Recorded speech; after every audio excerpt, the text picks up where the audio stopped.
Quisiera llevarles a la consideración de una bienaventuranza, como hemos venido tratando dentro de esta serie de Viviendo en el Reino de Dios, pero ya platicaré con mi hermano más exactamente. Pues creo que uno de los temas que nos es necesario tocar, repito, por cuestión de los tiempos, de los momentos de nuestra congregación, es aquello que tiene que ver con la iglesia local, o más bien el compromiso para con la iglesia local. Entonces, tal vez el siguiente miércoles lo hagamos, hermanos, si el Señor lo permite, o tal vez, si nuestro hermano lo orienta de una manera diferente, tal vez solo los domingos lo estemos tocando, no lo sé. Pero el día de hoy todavía nos vamos a entregar a la consideración de una bienaventuranza, hermanos, un tema que es siempre importante. Entonces, bueno, ya más adelante nos pondremos de acuerdo. Así que, entrando en tema, hermanos, estamos dentro de esta serie que se llama Viviendo en el Reino de Dios. Según mi conteo, tenemos la sesión número 26, hermanos. Y yo he optado en este punto de la serie el detenerme un poco en lo que respecta a la forma de amarnos a nosotros mismos. Yo estoy consciente de que esto es un tanto forzado, hermanos, en el sentido de que en realidad los mandamientos son que amemos a nuestro Dios sobre todas las cosas y que amemos a nuestro prójimo. Y si me he tomado el cuidado o he apartado este tiempo para hablar acerca de amarnos a nosotros mismos, es porque creo que es importante que nosotros aprendamos a amarnos a nosotros mismos santamente y también, por supuesto, porque el mandamiento, el segundo mandamiento más importante es amar a nuestro prójimo y la única referencia que se nos da a ese respecto es que lo amemos como a nosotros mismos, ¿sí? Entonces, estamos hablando acerca de estas cosas que me parece son necesarias y ya dependiendo de cómo se den las cosas, hermanos, nos extenderemos posteriormente hacia el amor hacia nuestro Dios y el amor hacia nuestro prójimo. Entonces, el día de hoy quiero abordar lo que sería una tercera bienaventuranza, hermanos. Mateo 5, del 1 al 4, dice de la siguiente manera: viendo la multitud, subió al monte, habla de nuestro Señor Jesucristo, y sentándose, dice, vinieron a él sus discípulos, y abriendo su boca, les enseñaba diciendo: bienaventurados los pobres en espíritu, porque de ellos es el reino de los cielos. Bienaventurados los que lloran, porque ellos recibirán consolación. Y versículo 5 dice: bienaventurados los mansos, porque ellos recibirán la tierra por heredad. Y es precisamente ahí donde nos vamos a detener el día de hoy, la bienaventuranza acerca de los mansos, cuya promesa es que estos recibirán la tierra por heredad. Ahora, generalmente, hermanos, acostumbro el recapitular. Ando tratando ahí de enfocar la mejor manera, hermanos, para mí, de abordar una clase. En esta ocasión no voy a regresar sobre lo que hemos considerado acerca de los que lloran. Lo voy a dar por sentado, quizás no por entendido, hermanos, pero ya hemos platicado acerca de ello. Y bueno, vamos a aprovechar que está la enseñanza ahí en el canal de YouTube. Entonces, hoy vamos a entregarnos a la consideración de la bienaventuranza acerca de los mansos, hermanos. Y quiero decirle por principio de cuentas lo siguiente, hermano. Una de las manchas quizás más vergonzosas en el sentido del entendimiento cristiano tiene que ver precisamente con esta bienaventuranza.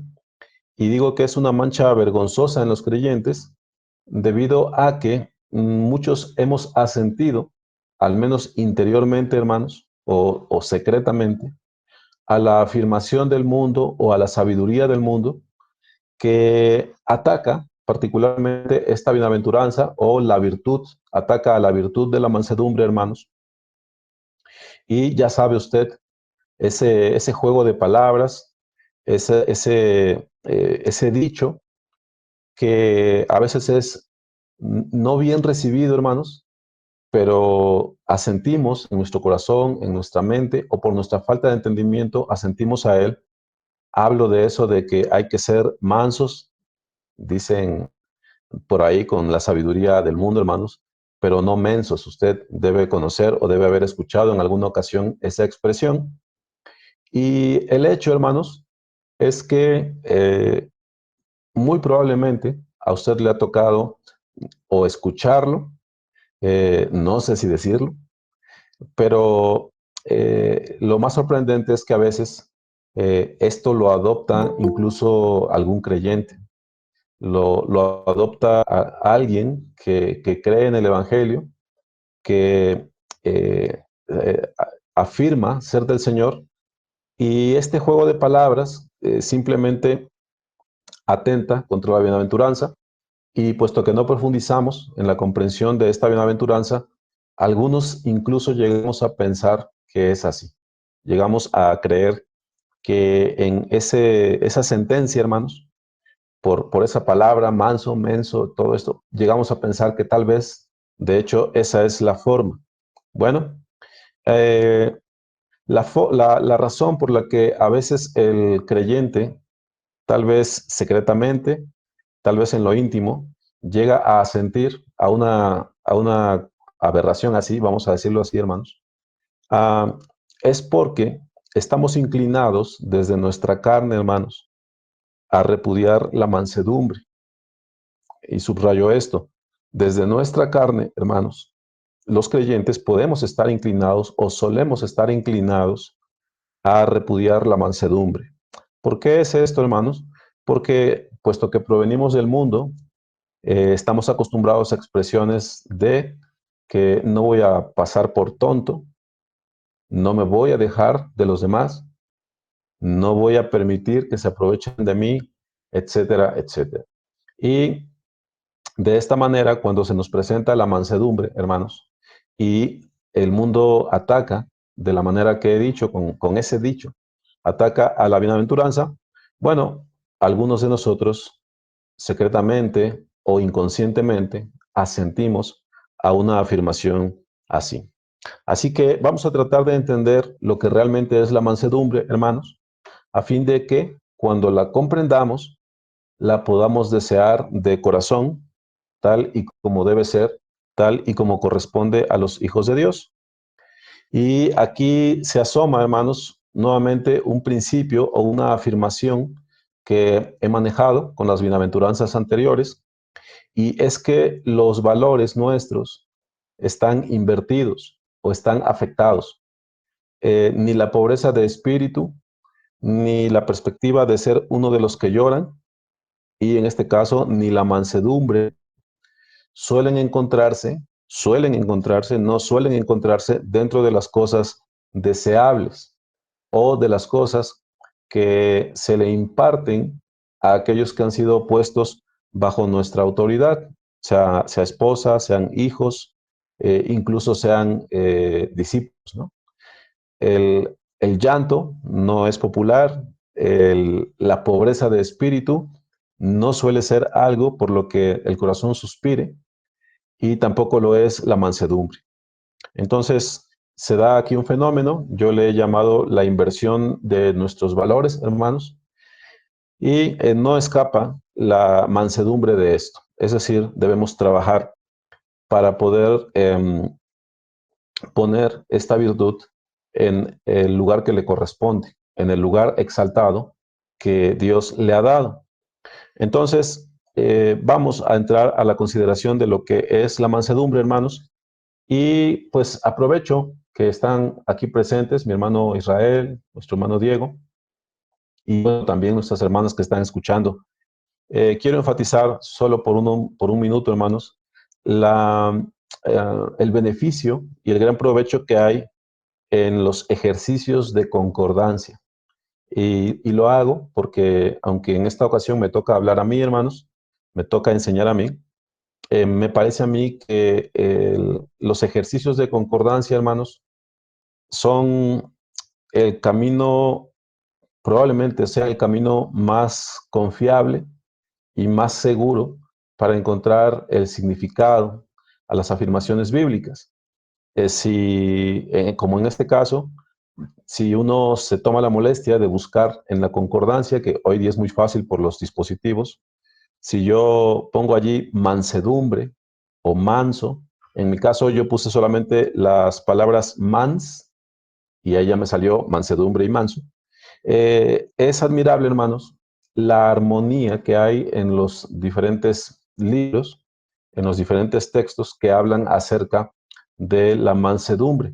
Y se repite este fenómeno, vamos a decirlo así, se repite, hermanos, en cualquier palabra, en cualquier principio, en cualquier virtud, eh, en cualquier tema, vamos, que nosotros estemos tratando de entender. Es decir, hay una armonía admirable en la palabra y yo les invito, yo les comparto.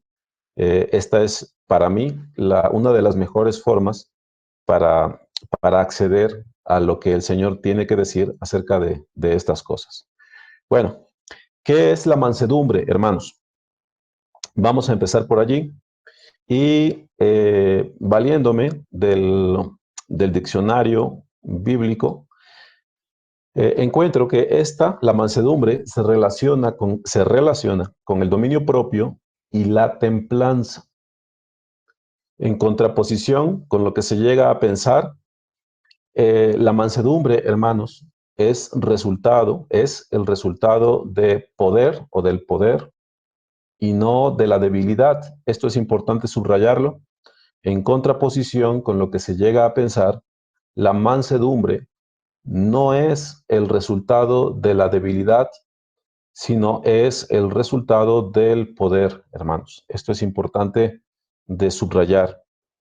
Y ciertamente es necesario definir la mansedumbre, hermanos, pero creo que al mismo tiempo o a la par es necesario pasar a la mansedumbre por el cernidor. Es decir, es sumamente relevante que nosotros no confundamos a la mansedumbre con la incapacidad de defenderse o con la debilidad. En ninguna manera son lo mismo, hermanos. Y yo creo que este es un punto principal en cuanto a la asimilación de lo que la mansedumbre es. La mansedumbre no debe confundirse en ningún momento con la incapacidad para defenderse o con la debilidad. Sí, mis hermanos, no tiene que ver con ello. Ahora, para definir lo que es la mansedumbre, hermanos, no puedo simplemente ampararme en lo que diga un diccionario, o al menos no un diccionario que es de carácter secular, si es que estoy utilizando bien la palabra, hermanos, y es que la mansedumbre, según se nos enseña en la palabra, hermanos, la mansedumbre es un fruto del Espíritu. Entonces, sería algo bien raro, bien extraño que usted y yo tratáramos de comprender qué es la mansedumbre a la luz de un diccionario que no toma en cuenta o que no sabe, no conoce de lo espiritual. Sería bien extraño que de allí nosotros pretendiéramos obtener la definición o la idea clara de lo que la mansedumbre es. ¿Sí, mis hermanos? Gálatas 5, del 22 al 23, donde se habla acerca del fruto del Espíritu. Ahí se nos dice, más el fruto del Espíritu es amor, gozo, paz, paciencia, benignidad, bondad, fe, mansedumbre y templanza. Entonces, hermanos, puesto que la mansedumbre de la que estamos hablando es un fruto del Espíritu, bueno, no podemos ampararnos, al menos no totalmente, en lo que el diccionario nos dice. No obstante, para ayudarnos, hermanos, o como una referencia que nos va a servir, parto de una definición del diccionario. Y cuando digo que es una definición que nos va a servir, hermanos, es para que conforme nosotros avancemos en la plática, bueno, vayamos haciendo un contraste entre lo que naturalmente se nos propone como mansedumbre y entre lo que la palabra nos enseña que es la mansedumbre. Sí, mis hermanos.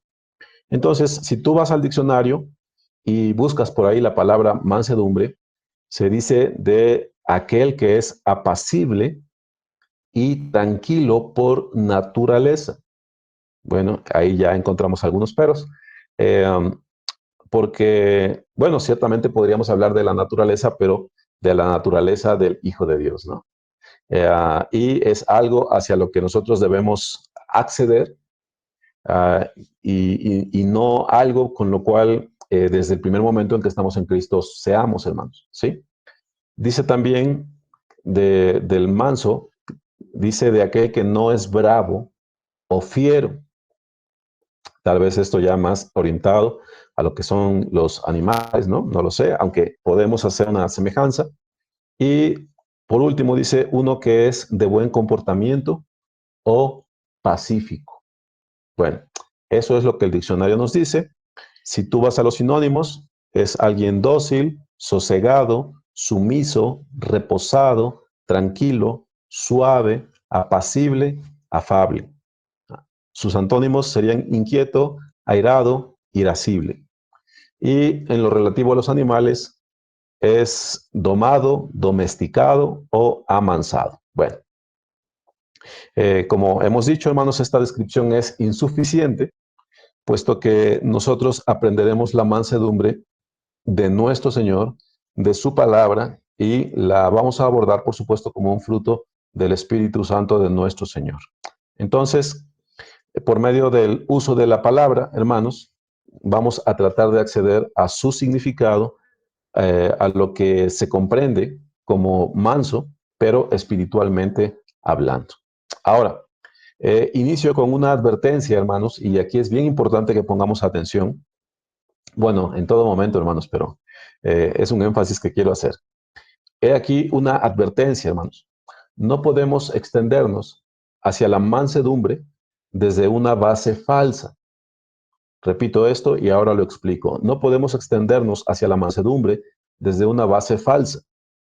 La mansedumbre, hermanos, no es pusilamería santificada. Es decir, yo no puedo tomar mi personalidad dañada, yo no puedo tomar mi personalidad quizás débil, acomplejada, el término que usted quiera usar, no podemos partir del hecho de que yo soy incapaz de defenderme, de que yo no sé defenderme. Yo no puedo partir del hecho de que mi carácter es débil y empezar a llamar eso mansedumbre. Me explico bien allí, hermanos. La mansedumbre no es el carácter pusilánime santificado. Yo no puedo decir que soy manso cuando en realidad lo que soy es cobarde, pusilánime, débil, de carácter, etc. Sí, mis hermanos, no es cobardía que se bautiza para hacerla pasar por virtud. La mansedumbre no es eso, hermanos. ¿Sí? Un cristiano no debe pretender marchar con la bandera de la mansedumbre cuando en realidad lo que hay en él es un carácter apocado. ¿Sí, mis hermanos? Ahora, al mismo tiempo, hermanos, es importante enfatizar que estas afirmaciones acerca de un carácter débil, acerca de un carácter dañado, una personalidad dañada, esto no debe llevarnos a un estado emocional estresado que nos haga precipitarnos, que nos lleve a demostraciones enérgicas de valor insensible. Es decir, si yo batallo con cuestiones de mi carácter, hermanos, y escucho cosas como estas, es obvio que en mí se forme un deseo de abandonar la debilidad de carácter, de abandonar los vestigios de cobardía, etcétera, etcétera. Pero a veces estas cosas, hermanos, si simplemente las abordamos de esa manera, con tal de ya no ser identificados así o con tal de despojarnos de esa etiqueta, bueno, entonces vamos y arremetemos contra todos los que se pongan delante de nosotros y lo hacemos de una manera irracional, de una forma que el Señor nunca ha mandado. Sí, hermanos. Entonces, es importante que nosotros entendamos ambos puntos, ¿sí? Um, no estamos aquí para santificar la cobardía, no estamos aquí para santificar la debilidad de carácter que todos podemos acusar, hermanos, nuestras malformaciones que a veces cargamos. No estamos aquí para eso. Pero tampoco, por supuesto, el consejo es que usted vaya y explote contra el mundo simplemente para demostrar que no es débil, para demostrar que usted no está mal formado, etcétera. Sí, mis hermanos. Entonces, tomando esas precauciones, quisiera citarles ahora Proverbios 16:32. Dice Proverbios 16:32. Mejor es el que tarda en airarse que el fuerte. Mejor es el que tarda en airarse que el fuerte. Y el que se enseñorea de su espíritu, mejor es, voy a agregar eso, el que se enseñorea de su espíritu, que el que toma una ciudad. Sí, mis hermanos, mejor es el que tarda en airarse que el fuerte. Y parafraseando o trayendo el mejor es hacia acá, mejor es el que se enseñorea de su espíritu que el que toma una ciudad. De este texto, hermanos, comprendamos que la mansedumbre no es cuestión de una charla, no se va a poder abrazar, vamos a decirlo así, sino que el propósito de esto que hacemos en las sesiones, hermanos, es establecer ciertos principios, pero bueno, hay cosas, salvo que el Señor se lo concediera así, hay cosas por las cuales nosotros tendremos que trabajar en oración, en autoexaminarnos, hermanos, mediante la autoexaminación, pues, mediante el esperar, mediante el insistir. Pero he aquí lo que dice Proverbios 16:32. Mejor es el que tarda en airarse que el fuerte, y el que se enseñorea de su espíritu que el que toma una ciudad. Sí, mis hermanos. Entonces, aprovecho aquí para subrayar que cuando hablamos de mansedumbre, hermanos, no hablamos de debilidad, sino que en realidad hablamos de fuerza, hermanos. No hablamos aquí de uno que no tiene control, hermanos, sino que de hecho hablamos de dominio propio también, en un cierto sentido, o en una buena cuota, ¿no? Entonces, esto tiene que ver con nuestro tema, hermanos. Tomémoslo en cuenta. Ahora, me voy a extender ya más exactamente hacia lo que es la mansedumbre, hermanos. Y vamos a empezar por considerar a nuestro Señor Jesucristo, quien es el varón perfecto. ¿Sí, hermanos? Nuestro Señor Jesucristo dijo de sí mismo: llevad mi yugo sobre vosotros y aprended de mí, que soy manso y humilde de corazón, y hallaréis descanso para vuestras almas.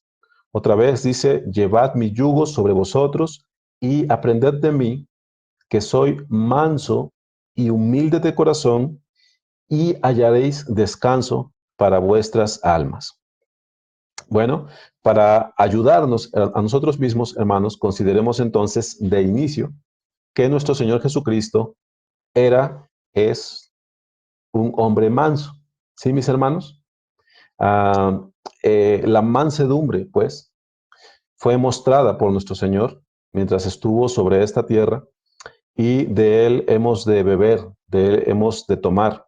Ahora bien, puesto que tenemos certeza acerca de la mansedumbre del Señor, hermanos, bueno, vamos a hacer caso del verso, vamos a aprender de él, y para ello, para empezar, vamos a considerar algunos textos que aparentemente no están en armonía con lo que naturalmente nosotros entendemos por mansedumbre. Sí, mis hermanos, tal vez si nosotros sin instrucción fuéramos cuestionados acerca de qué es la mansedumbre, bueno, probablemente no tomaríamos en cuenta estos textos. Entonces, mire, Lucas 13, del 31 al 32. Dice: aquel mismo día, Lucas 13, del 31 al 32, Aquel mismo día llegaron unos fariseos diciéndole, esto es al Señor Jesucristo, sal y vete de aquí, porque Herodes te quiere matar.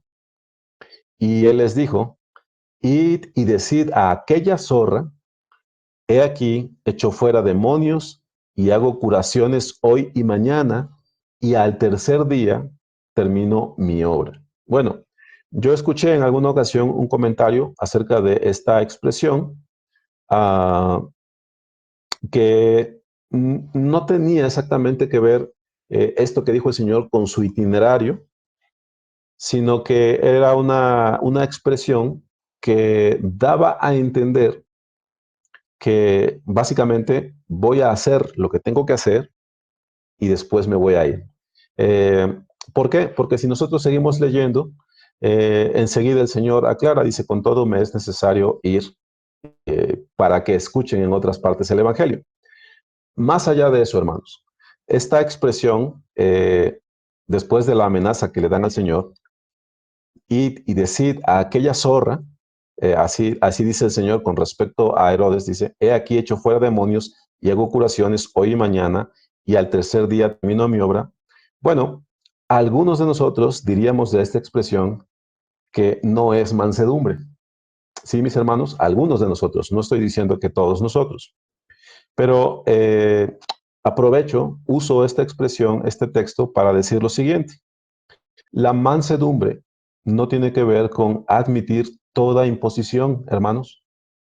Repito, la mansedumbre no es admitir toda imposición ni considerar, mucho menos, la voluntad del hombre antes que la de Dios. ¿Sí, mis hermanos? De los apóstoles nos llega la expresión, es necesario obedecer a Dios antes que a los hombres. Ahora, esto tiene un ámbito que debemos delimitar bien. Ahora no lo vamos a hacer, hermanos, pero la mansedumbre no es admitir toda imposición ni considerar la voluntad del hombre antes que la de Dios. Y repito, de los apóstoles nos llega la expresión, es necesario obedecer a Dios antes que a los hombres. Ahora, aquí voy a hacer un paréntesis.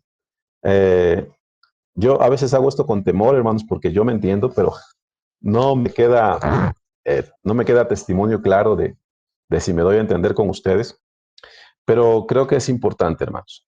Um, Tenemos que entender esto, hermanos. Es un principio que al menos a mí me ayuda para comprender algunas cuestiones de la palabra del Señor.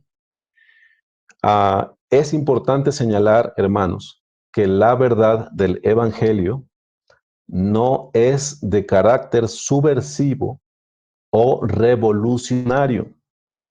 Repito, es importante señalar, enfatizar que la verdad del Evangelio no es de carácter subversivo o revolucionario.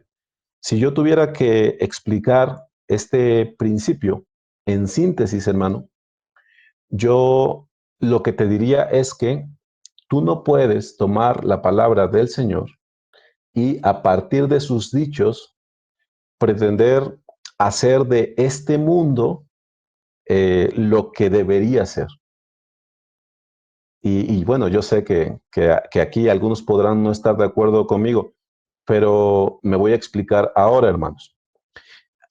Usted tiene, por ejemplo, una aparente contrariedad dentro de la palabra, porque en el Antiguo Testamento usted encuentra que cuando el Señor introduce su ley, bueno, es considerada, la esclavitud es considerada dentro de esa ley. Y bueno, el hombre occidental, el hombre contemporáneo, hoy día podría rasgarse las vestiduras y decir, ¿cómo dices tú que la Biblia es palabra de Dios si incluso la ley que Moisés da al pueblo de parte de Dios legisla acerca de la esclavitud? Por ejemplo, ¿no? Si tú golpeas a tu esclavo y le haces saltar un diente, le tienes que dar la libertad por eso que le hiciste, ¿no? Entonces, más allá del de lo peculiar de esa ley, eh, bueno, allí está la consideración legal de lo que la esclavitud es. Bueno, ¿por qué es esto así? Ahora, cuando tú vienes al Nuevo Testamento, hermano, tú hallas que aún había esclavitud y tú encuentras que, contrario a lo que algunos pensarían, la palabra del Señor no toma aires revolucionarios proclamando la igualdad de todos los hombres en ese sentido, porque sí dice la palabra que todos estamos hechos de un mismo linaje, de una misma sangre, pero la palabra no toma aires revolucionarios para que a partir de ello los hombres busquen la libertad de todos los hombres. Sí hay una libertad que se procura por medio de la palabra, por medio del Evangelio, hermanos, pero no tiene que ver, aunque si dice, si puedes hacerte libre, procúralo más, pero la palabra no se ocupa de estas cosas, no es un libro revolucionario, en ese sentido, no es un libro subversivo, hermanos. ¿A qué voy al detalle, hermanos? Sí, espero que me pueda ayudar a explicar con ustedes. Ah, Primera a los Corintios 7:22 dice, porque el que en el Señor fue llamado siendo esclavo, liberto es el Señor. Asimismo, el que fue llamado siendo libre, esclavo es de Cristo. Este juego de palabras, voy a llamarlo así, hermanos, intercala lo que es la esclavitud, literalmente la esclavitud que se da entre los hombres, con la esclavitud del pecado. E intercala también el concepto de la libertad que conocemos entre los hombres con la libertad del pecado. De tal manera que lo leeríamos así. Porque el que en el Señor fue llamado siendo esclavo de los hombres, liberto es del Señor. Es decir, aunque alguno conociera el Evangelio siendo esclavo de una persona, hermanos, de ese hombre esclavo, se puede decir liberto es del Señor. Pero cuando se dice liberto es del Señor, no se dice en un sentido revolucionario. Se habla de la libertad del pecado, hermanos, de la muerte, del pecado. Asimismo, tú que fuiste llamando siendo libre, libre de los hombres, sin embargo, tú debes considerarte esclavo de Cristo. Sí, mi hermano. Entonces, vamos a encontrar nosotros que la palabra, no que al Señor no le importe, pero puesto que la Biblia no es un libro en ese sentido revolucionario, hermanos, la palabra no tiene problemas con convivir con hombres esclavos, hablando en el término humano, con hombres esclavos o con hombres libres. El Señor, con su poder, con el Evangelio, por Jesucristo, nuestro Señor, puede realmente libertar del pecado a un hombre esclavo de los hombres. Y un hombre que es libre, que no es esclavo de los hombres, sin embargo, si éste no viene al Señor, hermanos, nosotros sabemos que es esclavo del pecado, ¿sí? Y solamente en estos términos se dice que aquel que llega a ser hecho libre, dice esclavo es de Cristo, porque pasa a ser siervo del Señor ciertamente. Entonces, mis hermanos, nosotros, voy a decirlo así, podemos integrarnos a la UNICEF, a Greenpeace, al Ejército Zapatista. Es broma, hermano. Bueno, todos ellos pueden decir tener buenos propósitos. Puedes unirte a causas sociales. Yo digo que no peca, hermano, el que hace eso. Puedes tener celo por ciertas aplicaciones de la justicia. Y como dice la palabra, pues los pobres van a estar siempre allí para que les hagamos bien. Tú puedes hacer ciertamente estas cosas. Ciertamente estamos llamados a andar en buenas obras, pero no estamos llamados, hermanos, a la aspiración de que este mundo en algún momento cambie y los hombres seamos todos iguales. Y ya sabe usted, se han escrito hasta canciones acerca de la hermandad de los hombres, en tanto que la palabra dice que el mal aumentará y aumentará y aumentará, hermanos, ¿sí? Antes de que llegue el fin. ¿Por qué estoy hablando de esto, hermanos? Bueno, cuando platicamos acerca de mansedumbre, hermanos, tenemos que entender que, puesto que ahí está implícito el carácter del hombre, puesto que está implícito el dominio propio, eh, tenemos que entender, hermanos, que cuando hablamos de estas cosas, no estamos llamados, cristianamente hablando, nosotros no estamos llamados a ser revolucionarios en ese sentido en el mundo. No estamos llamados, hermanos, ni la bienaventuranza tiene que ver con eso. No estamos llamados a pretender cambiar este mundo, hermanos. Es importante, también es importante que usted entienda por qué o cómo es que la palabra convive con cuestiones que a nuestros ojos parecen tan injustas como lo es la esclavitud o cuestiones similares a esas. Entonces, es importante delimitar bien, hermanos, este aspecto para que nosotros nos extendamos hacia un comprender sano de lo que es esta bienaventuranza. Simplemente quisiera eh, justificar o explicar, pues, eh, por qué abordé ese punto. Puesto que hemos partido de la consideración de ese dicho del Señor, he aquí hecho fuera demonios, bueno, díganle a esa zorra, hecho fuera demonios y hago curaciones hoy y mañana y al tercer día termino mi obra. Y como mencioné, es necesario obedecer a Dios antes que a los hombres, hermanos. El propósito de este paréntesis ha sido el delimitar lo que como a cristianos nos corresponde, hermanos. ¿Sí?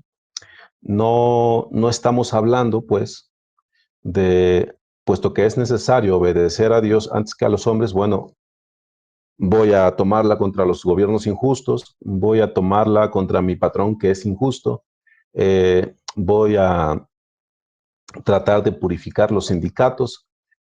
No estamos llamados desde la palabra, hermanos, a tener un espíritu revolucionario en ese sentido.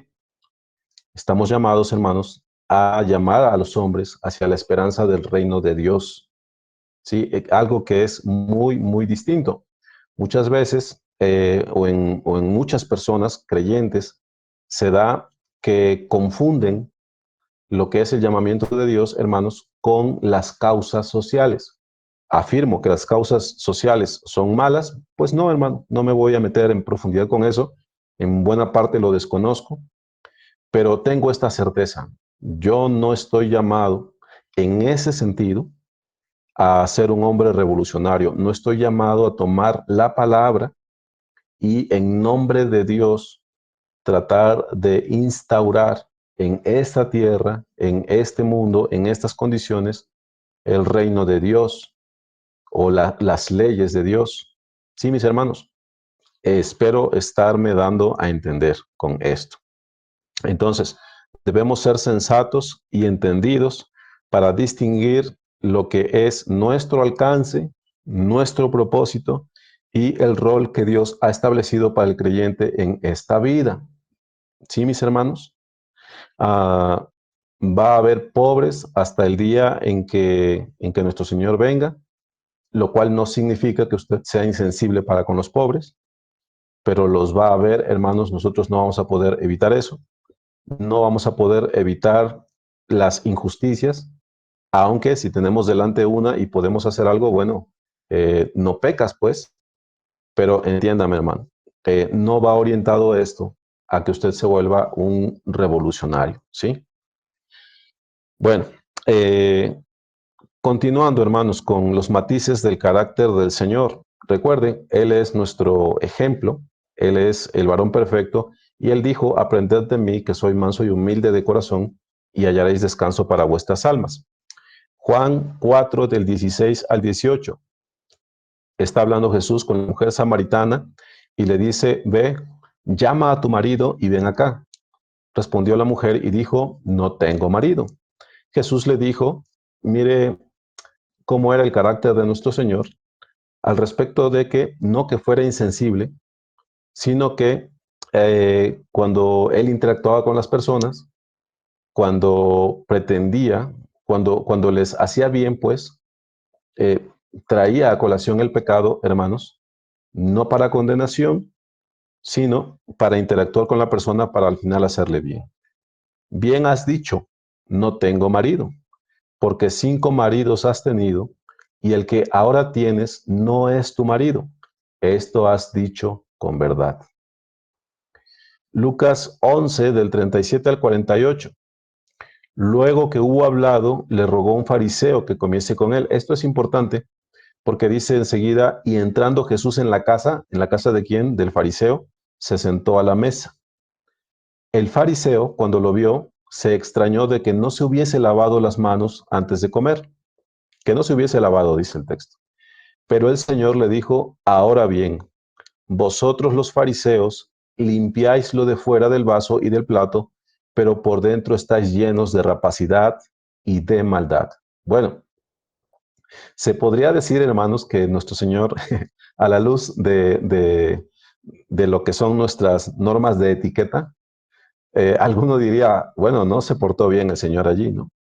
Pero bueno, el Señor tenía una tarea que hacer, y dice, necios, dice, el que hizo lo de fuera no hizo también lo de dentro, pero dad limosna de lo que tenéis y entonces todo os será limpio. Mas hay de vosotros, fariseos, que diezmáis la menta y la ruda y toda hortaliza, y pasáis por alto la justicia y el amor de Dios. Esto os será necesario hacer sin dejar aquello. Hay de vosotros, fariseos, que amáis las primeras sillas en las sinagogas y las salutaciones en las plazas. Hay de vosotros, escribas y fariseos hipócritas, que sois como sepulcros que no se ven, y los hombres que andan encima no lo saben. Respondiendo uno de los intérpretes de la ley, le dijo, Maestro, cuando dices esto, también nos afrentas a nosotros. Y él dijo, ay de vosotros también, intérpretes de la ley, porque cargáis a los hombres con cargas que no pueden llevar, pero vosotros ni aun con un dedo las tocáis. Miren, hermanos, tomemos en cuenta algunas cosas. El Señor Jesucristo dice la palabra que no tenía necesidad de que se le dijese, se le enseñase lo que había en el hombre, porque él conocía lo que había en ellos. Entonces, no está aquí aventurándose, no está aquí sospechando. El Señor sabía lo que había en el corazón, lo que este hombre estaba fraguando en el corazón, pues dice que el fariseo cuando lo vio se extrañó de que no se hubiese lavado antes de comer. Lo que quiero decir con todo esto es que el Señor actuó con certeza. Sí, mi hermano, actuó con certeza y entonces le dijo, ¿no? Y después el intérprete de la ley dice, también nos afrentas a nosotros. Y el Señor les dice, bueno, ustedes también tienen mal esto. Cargas a los hombres con cargas que no pueden llevar, pero vosotros, ni aun con un dedo, las tocáis. Bueno, quiero pues básicamente concluir, hermanos. No vamos a terminar el día de hoy, pero quiero concluir con lo siguiente. Hablando la verdad, hermanos, no se defrauda ni al Señor ni a su mansedumbre. Hablando la verdad, no se defrauda ni al Señor ni a su mansedumbre. Ahora, curiosamente, hermanos, lo que nos llama la palabra es que nosotros corrijamos con espíritu de mansedumbre a los que se oponen o a los que se les deben señalar algunas cosas, hermanos, para que no entendamos mal las cosas, para que no salgamos con el famosísimo es que yo soy así. Hablando la verdad, pues no se defrauda ni al Señor ni a su mansedumbre. Pero ante este razonamiento, antes, por supuesto, o para moldearlo, está que nosotros debemos corregir con espíritu de mansedumbre. Ahora, hablando la verdad, en ese mismo tenor, hermanos, no se deja de ser manso, ¿sí? Y dejando de hablar la verdad, no se es manso, hermanos. Es decir, por conservar la paz, dejo de hablar la verdad, bueno, no se es manso por eso, ¿sí? Si yo dejo de hablar la verdad con tal de guardar la paz, eso no significa que hay en mí espíritu de mansedumbre. Las virtudes del Señor, hermanos, no están en controversia unas con otras. La mansedumbre no es defraudada cuando operan otras virtudes necesarias, como el ser valiente, como el ser esforzado, o cuando se tiene verdadero celo por el Señor. La mansedumbre, hermanos, así como la valentía, como el ser arrojado, la mansedumbre tiene ocasión, tiene momento y tiene ámbito. No hablo aquí de conveniencia, hermanos. Hablo de que en algún momento el creyente debe echar mano de la mansedumbre y en otro momento, sin defraudar a la mansedumbre, hermanos, sin tomarla y tirarla al bote de la basura, bueno, vendrá otra virtud a operar y será igualmente alabado por el Señor. ¿Recuerda usted el mandamiento del Señor acerca de si sorprendemos a un hermano en falta? Bueno, dice, estando tú y él solos, ve con tu hermano y repréndele. Y si no hace caso, bueno, trae un par de testigos. Y si no hace caso, entonces llévenlo a la congregación. Y si no hace caso, entonces tenlo por gentil y publicano. Uh, estas afirmaciones, hermanos, por supuesto, deben ser bien delimitadas por otros principios que nosotros tenemos en la palabra, ¿sí? Entiéndame bien allí. El Señor, hermanos, si ustedes recuerdan, no se apresuró a destruir, como se lo proponían sus discípulos, a aquellos samaritanos que no le recibieron. Si recuerda usted, hermano. Pero también el Señor, siendo manso y humilde de corazón, como él mismo lo decía, echó con un azote a los cambistas por el celo de la casa de su padre que le consumía. Entonces, probablemente, hermanos, cuando hablamos de mansedumbre, la cuestión más delicada es precisamente el delimitar cuándo, cómo y cómo vamos a llevar a cabo nuestra actuación. Eh, por hoy, hermanos, son 8:15. Solamente quiero dejarlo allí. En realidad, mire, hermano, tengo 7 páginas. La mayor parte de ellas son versículos. Y me encuentro en la página número 3, a la mitad de la página número 3.